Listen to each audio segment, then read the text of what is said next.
क्रोध को पाल रखना गर्म कोयले को किसी और पर फेंकने की नीयत से पकड़े रखने की समान है, जिससे आप खुद जलते रहते हैं।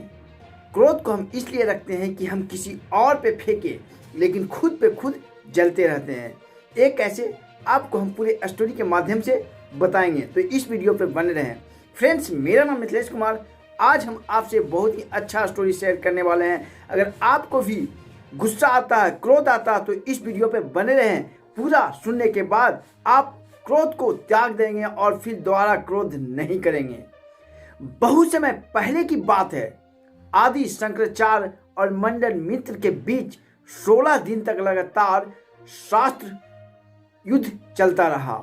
शास्त्रों में निर्णय थी कि मंडल मित्र की धर्म पत्नी देवी भारती हार जीत का निर्णय होने बाकी था। दोनों में युद्ध हो रहा था, शंकराचार्य और मंडल मित्र में, और दोनों में बहुत दिनों तक युद्ध चलता रहा। इसी बीच देवी भारती को किसी आवश्यक कार्य से कुछ समय के लिए बाहर जाना पड़ा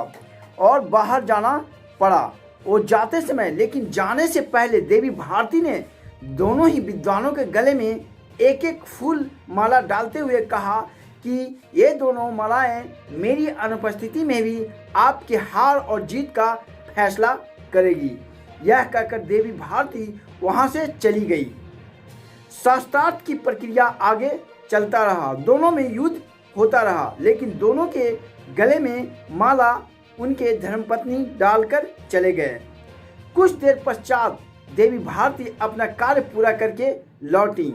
उन्होंने अपने निर्णायक नजरों से शंकराचार्य और मंडल मित्र को बारी बारी से देखा और अपना निर्णय सुना दिया। उनके फैसले के अनुसार आदि शंकराचार्य विजय घोषित किए गए और उनकी पति मंडल मित्र की पराजय हो गई। ये देखकर सभी दर्शक को हैरान हो गए कि बिना किसी आधार के इस पत्नी ने, इस औरत ने अपने पति को ही पराजित कर दिया।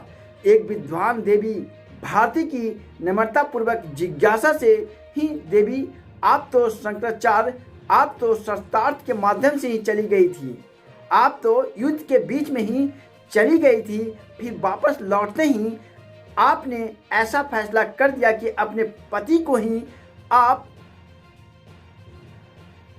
घोषित कर दिए असमर्थ। आप अपने पति को ही हारा हुआ क्यों घोषित कर दिए?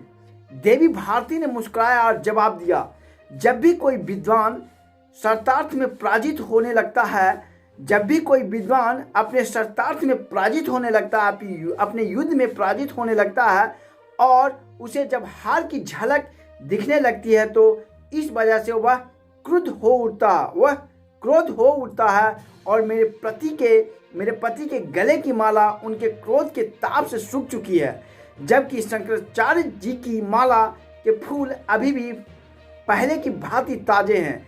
इससे ज्ञात होता है कि शंकराचार्य की विजय हुआ और मेरे पति की हार हुई।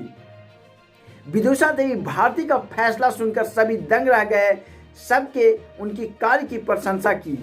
दोस्तों, क्रोध हमारी वो मनोदशा है जो हमारे विवेक को नष्ट कर देती है और जीत की नज़दीक पहुंचा करके भी जीत के सारे दरवाजे बंद कर देती है।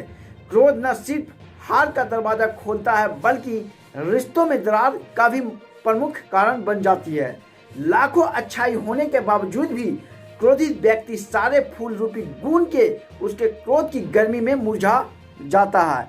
इसीलिए फ्रेंड्स, क्रोध पर विजय पाना आसान तो बिल्कुल नहीं है, लेकिन उसे कम आसानी से किया जा सकता है।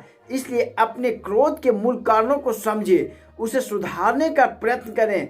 आप पाएंगे कि स्वतः आपका क्रोध कम होता चला जाएगा।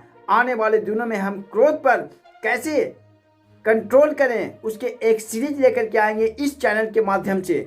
तो फ्रेंड्स, आप इस चैनल पे बने रहें। और आपको भी ज़्यादा क्रोध आता है, आप डिप्रेशन में रहते हैं, तो प्लीज़ हमें नीचे कमेंट करें और हमें बताएं कि आपको जब क्रोध आता है तो किस माध्यम से आप उस पर कंट्रोल करते हैं। तो आज का वीडियो यहीं तक, बने रहें हमारे चैनल पे। Thanks for watching our on channel. Bye bye.